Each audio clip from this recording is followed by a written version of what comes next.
All right. I real quick. I did want to show this, and then I had one more thing I wanted to get through. I'll be honest. I think I'd be the greatest communist in history. I'd give free rent. Ladies and gentlemen, from now on, you don't have to pay any rent. From now on, anybody wants a house, don't worry about it. Just pick the house you want. Sir, why do we have more empty homes than homeless people? Everybody gets free food. Everything is free from this point forward. As you saw No, with how the communists elected in New York City recently. God, he goes back and forth so frequently with Mamdani. It's so funny. It's like Trump is in a lesbian situationship with Mamdani. Communists are not so. And Mamdani does not like Trump. They want to completely destroy the traditional American way of life. Communism is very easy to sell. I'll be honest, I think I'd be. Yeah, I wanted to see Mamdani's speech because I was told this was very good, so I'm going to watch it.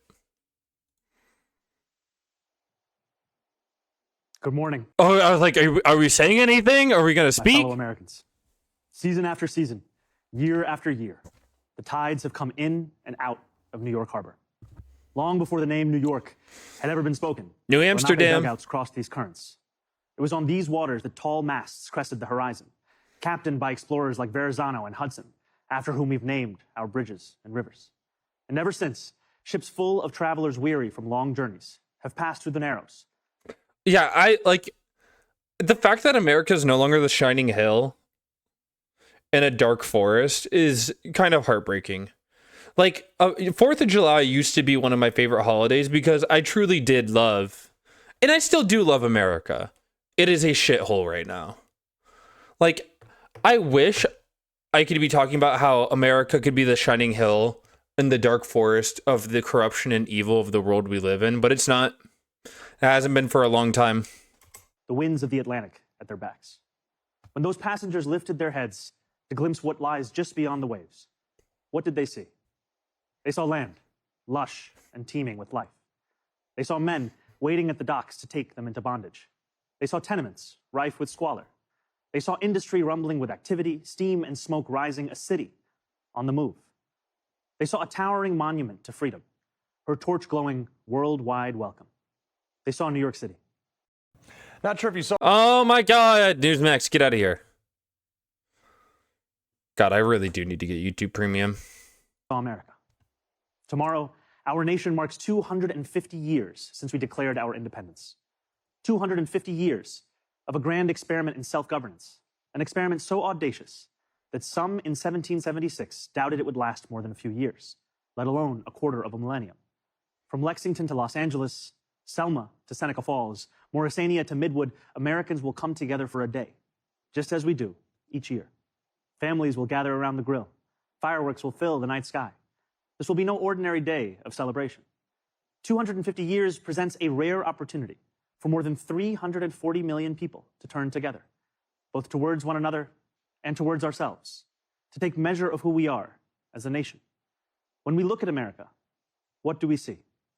Here at City Hall, as I sit behind George Washington's desk, alongside new Americans who came to this country, I cannot see all of Woke. America. But like so many who came before, I can see New York City. The city I see today looks very different than the one that greeted George Washington. In July of 1776, our city simmered under the yoke of oppression. The British had imposed a colonial rule so repressive that 250 years ago, 80 miles south, a small group of newspaper editors, farmers, and soldiers signed their names on a document declaring truths that feel self-evident now, but were revolutionary then, establishing the ideals our nation still strives to fulfill. The British did not take it well. War broke out, and that August, as the largest battle of the Revolutionary War unfolded in Brooklyn, batteries on Governor's Island took aim at British ships anchored just offshore. Okay. Have seen in the 250 years since an opportunity to begin anew. Those opportunities, like everything in New York City, are not given. They are won. In 1838, 11 years after New York outlawed slavery, a recently emancipated black man by the name of James Weeks sought to begin anew as well, and to help hundreds of others do the same. He bought property in Brooklyn, won himself the right to vote, and sold lots to others newly freed. When they landed in New York Harbor, they knew they had something waiting for them that they had never had before, a home. Weeksville still stands today, a living, breathing testament to what we know America to be. a place each of us. God, he's so good at speaking, man. Oh, man, why'd you have to say, no, the Constitution's good as is? Fuck the Constitution, make him president. Oh, I didn't mean to mud it. The harbor was busy those years as ships poured in from around the world. Hundreds of thousands of Irish immigrants arrived with stomachs aching from a famine manufactured by imperial cruelty. Yep. Chinese sailors settled in what is today Chinatown. Millions more traveled under the Statue of Liberty and through Ellis Island. Jewish people escaping pogroms, Italians fleeing poverty, Syrians seeking economic opportunity. Each of these new arrivals peered through portholes onto a city that was changing as fast. This is why I say New York is literally the capital of the world. New York City is the capital of the world, and I'm going to stand by that. As the nation. They saw merchants peddling their wares on the docks, streets being laid out on a grid, buildings rising into the clouds. They could not yet see the nativism they would face, the jobs they would be refused, the landlords who would not rent to them, and the abject labor and living conditions they would withstand.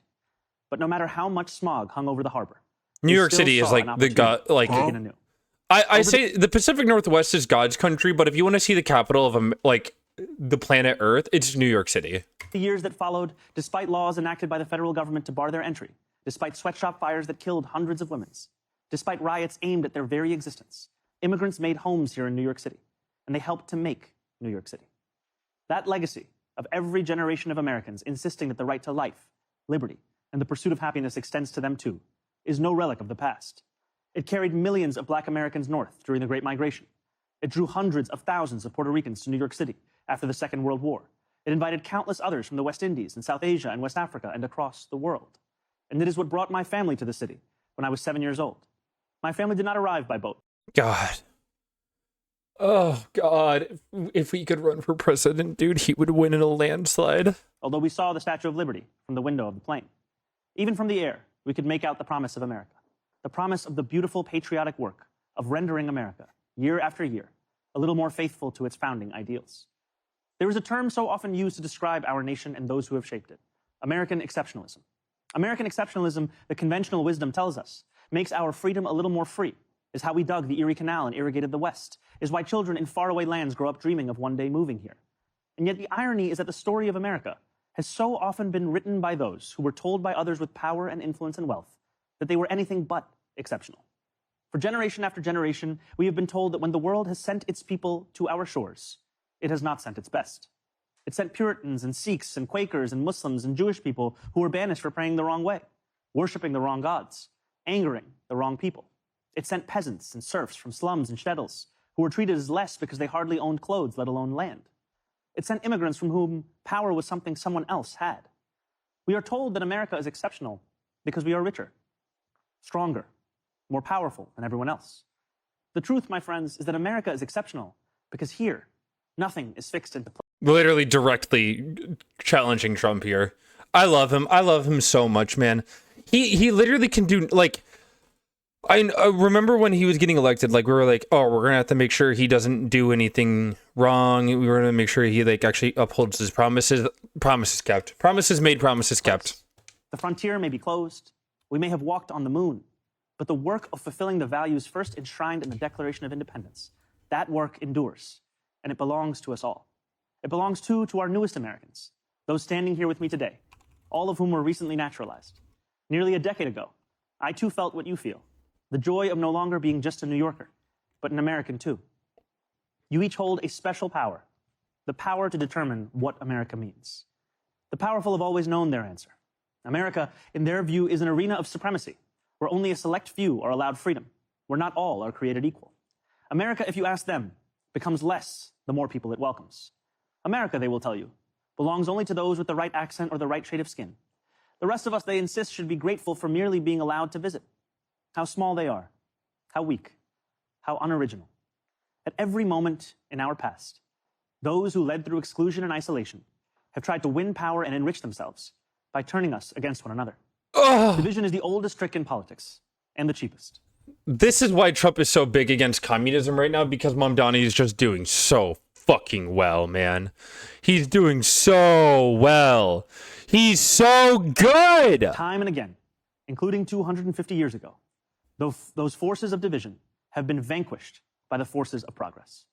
Hey, before you skip John this Ossoff, ad, get this off is my John screen. Ossoff. I don't want your Cop City. My mom keeps talking to me about how pretty his wife is, Lamau. Dog, your mom is gay as fuck, Forrest. Once wrote, "This new world hath been the asylum for the persecuted she's not lovers wrong, of though. civil and religious liberty. Hither have they fled." And yet today, too many of our leaders do not believe in a vision of this nation as an asylum for the persecuted, but rather as one that persecutes those seeking asylum. As we mark 250 years, what do we see? We see a city of contradictions within a nation of contradictions. We see the wealthiest country in the history of the world, one where children go to sleep hungry while the world's first trillionaire hungers for more. We see monopolies that dominate every industry and oligarchs who buy elections. We see masked agents He's so good with it, dude. It's on every single point. Like, terrorizing our streets, eating food cooked by our undocumented neighbors before spiriting them away in unmarked vans. We see a nation whose immense wealth has been built by those with calloused, dirt-streaked hands, those who toil on factory floors and chisel into stone. And we see a nation that has allowed so much of that wealth to be held instead in the soft hands of a precious few. you got soft hands, liberal boy. Yes, we see America in a health insurance industry that exploits the sick, but that is not all we see when we look for America. We see it too in the nurse who works a double shift and then stops on her way home to check on an ailing neighbor. Yes, we see America in corporate landlords for whom negligence is a business model. We see it too in the father who tucks his children into bed beneath a ceiling stained with leaks, who wakes before dawn to go to work and still believes his country can do better by his family. Yes, we see America when we spend our tax dollars on bombs and bailouts, when we sell our elections to the highest bidder. Yet we see it just as clearly in every American who still believes this country belongs to we, the people. We see America each time neighbors link arms with neighbors without asking how long they have lived here or what papers they have, as ICE invades our neighborhoods. We see America each time those young and old stand in the beating rain or the stifling heat to cast their ballots. We see America each time. It's so good, man. Forrest, check your DMs. But I could fall asleep to this wholly. Like, as a bad thing or as a comforting thing? Because Trump's speech was, like, absolutely fucking horrendous Working people compared to demand more, this. not just for themselves, but for their fellow Americans. There are some who respond to those who ask for more from America with a simple refrain. Love it or leave it, they say. But patriotism has never been about pretending our nation is without flaws. Patriotism is every act of righteous dissent. It is every march led under the heavy sun. It is every protest held a decade before its time. It is precisely because we love this nation that we will not leave it. After all, who loves America more than those who have sacrificed so much to make it free? Today, I agree. I remember, chat, at the end of the day, I'm #1 America fan. I want America to be the shining hill on the dark today, forest. I think not only of the 4th of July, I think too of the 9th of July. 5 days after the Declaration of Independence was signed, it arrived here in our New York City. Redcoats had disembarked on Staten Island. More than 100 British ships loomed just offshore. Across this city, the Continental Army prepared for an invasion. George Washington commanded his brigades to assemble just a few feet from this building. It was known then as the Commons. Today, we call it City Hall Park. There, within range of British guns, Washington ordered his generals to read the Declaration aloud. And with the world's mightiest empire poised to attack, Washington told the people of New York City what we will celebrate tomorrow, that we had declared our independence, that freedom was within reach. That evening, danger loomed. Conflict was not a question, but a certainty. And yet when those early New Yorkers marched toward the statue of King George III that stood in the Bowling Green, a statue they would melt down into bullets for their young army, they walked in unison, grounded not in the pursuit of plunder, but in ideals that for the first time had a name: America. Those ideals upon which our nation was built, they are strong enough to endure any authoritarian regime, but only if we reach for them. Ours is a nation working each day towards the perfection in which it was conceived. A nation striving each day to better itself. Chat, should we do an IRL stream in New York City tomorrow? Should I just go to New York City and just, live my life there for the rest until I die? Therein lies the work of America, the striving, the bettering, the reaching towards perfection. What a privilege each of us has to live in a nation that every one of its inhabitants can shape. What a responsibility each of us possesses to prove ourselves worthy of all those who came before. What power each of us holds to bring America ever closer to the greatness so many have seen when they looked upon these shores, the greatness that for 250 years has been America. Thank you. God bless America. God bless New York City. And happy 4th of July. I love him. I love him so much, man. He could literally do no wrong. Like, Mamdani is the type of America that I want to see in the next 10 years. Like, and I truly believe that we can do what Mamdani wants to. I don't know, man. I think we can see the future that Mamdani wants to see so easily. It'd be so easy to see the future that Mamdani sees in this America. And that's why I think the Republicans are so afraid. That's what I would see, not just, this is what I want to see always for America. Yeah. It's just, I don't think we'll see this anytime soon. Granted, if the Democrats learn the correct answers from Mamdani, then we will see this more often. It'll be woke. I will never shy away from believing that America can be in the standing hill or the shining hill on the in the dark forest. Because that's what I saw it as growing up. I always saw that as America as the shining hill in the dark forest.